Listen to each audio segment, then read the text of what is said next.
Guidelines. प्रायोजक राम बंधू लोणचं. आता प्रत्येक जण जिंकेल.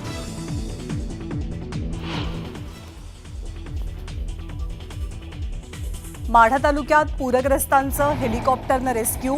दारफळमध्ये 110 जण अडकले तर करमाळ्यात अडकलेल्या 90 जणांचं बोटीच्या साहाय्यानं रेस्क्यू पार.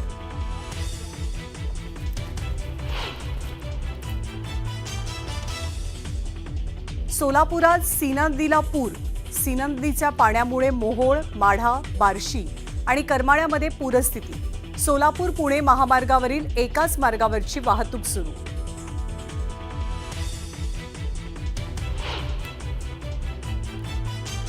न्यूज 18 लोकमत पूरग्रस्त शेतकऱ्यांसोबत. सर्वात आधी पोहोचलं बांधावर. बातमीची मुख्यमंत्र्यांनी घेतली दखल. मुख्यमंत्र्यांनी सर्व मंत्र्यांना दिले दौऱ्याचे आदेश.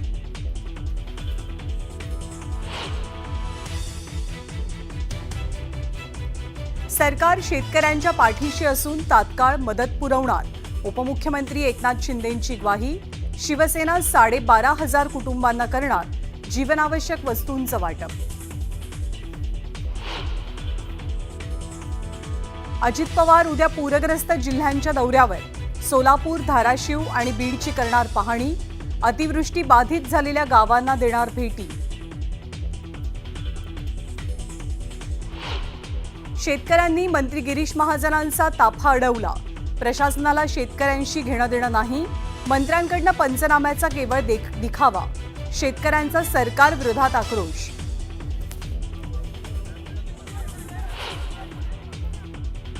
अतिवृष्टीमुळे राज्यात लाखो हेक्टरवरच्या पिकांचं नुकसान. राज्यात ओला दुष्काळ जाहीर करण्याची विरोधकांसह शेतकऱ्यांचीही मागणी.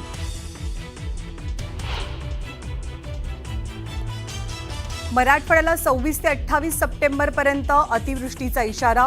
हवामान खात्याकडनं संपूर्ण मराठवाड्यासाठी रेड अलर्ट. राष्ट्रीय चित्रपट पुरस्कारांचं वितरण. मोहनलाल यांना दादासाहेब फाळके पुरस्कार तर शाहरुख खानलाही राष्ट्रीय चित्रपट पुरस्कार.